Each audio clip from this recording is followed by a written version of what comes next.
we have complaints already, so I was saying, Oh, you no. know. Yes, Yeah.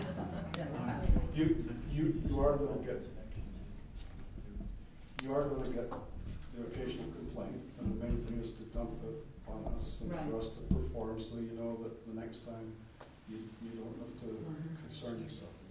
And that's why I'm asking, how do we dump it? All right. Via Von, Yeah. Mr. Willard? Yeah. I have leave to speak. Please. Thank you. I like what I'm hearing here, but I want to bring to your attention a certain reality that's being faced in Hamilton, Fairfield, Springfield Township, Coleraine Township, and the city of Cincinnati. At some point in time, you're going to find one or two property owners, whether they be banks or otherwise, who will not and cannot, for whatever reason, comply. And you're going to reach a point where some of these homes were legitimately declared a nuisance. And when that happens, you're going to have to go to court to abate that nuisance.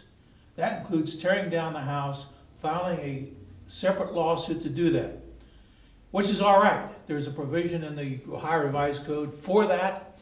It's there for a reason.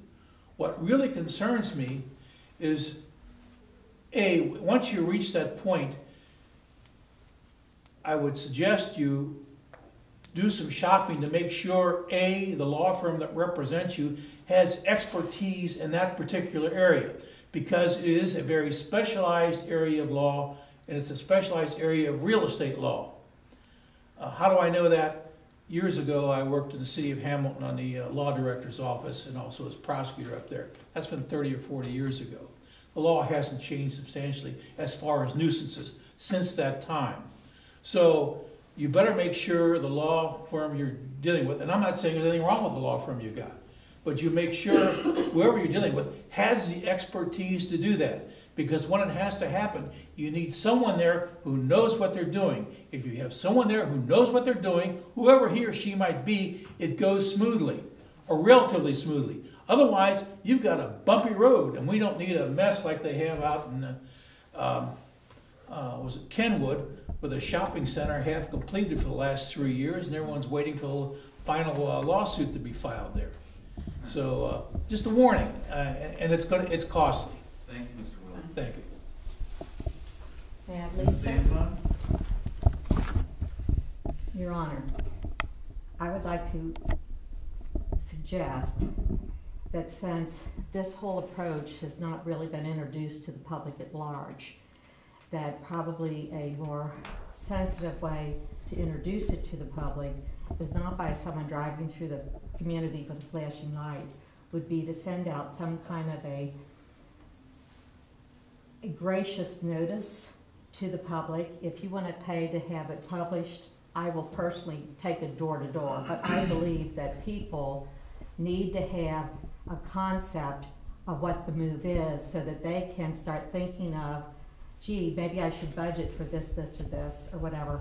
And I think it's only fair, and the thing is, you are going to upset a whole lot of people if just out of the blue someone starts knocking on their door and they're going to do this, this, and this. I agree with you, and we will do our best to gently let everybody know and make sure everybody understands. And I think in what's terms of expected. It's nothing's changing except the fact that there is going to be a new enforcement sheriff in town. I mean, no changes to the requirements. So the three-step process. That's not like it's very nice. It's very easy. Absolutely, and but still, the first step, if it's knocking you, telling you you've broken a law, that's not a very friendly first step.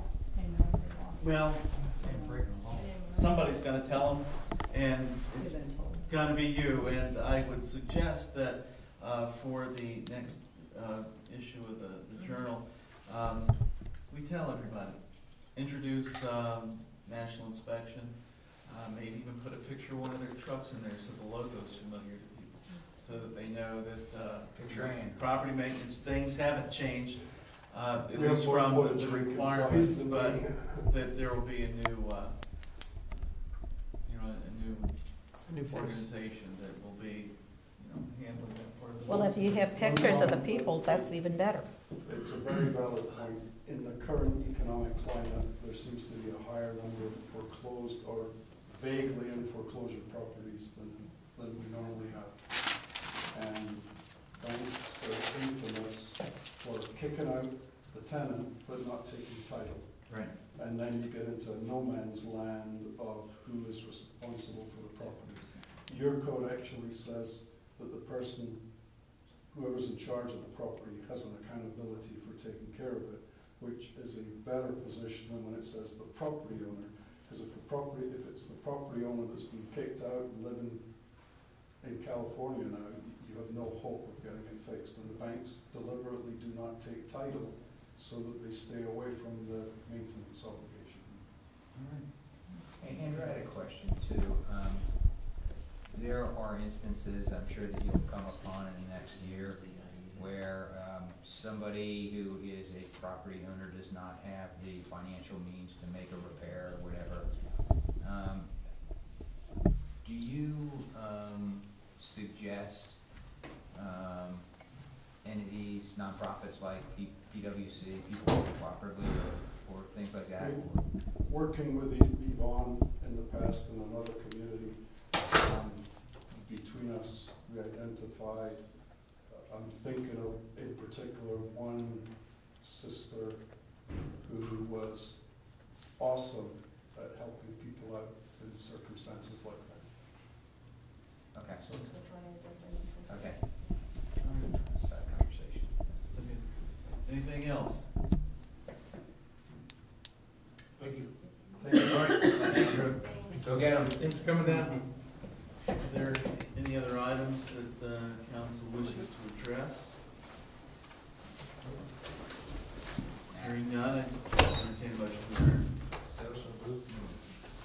Is there a second to that? All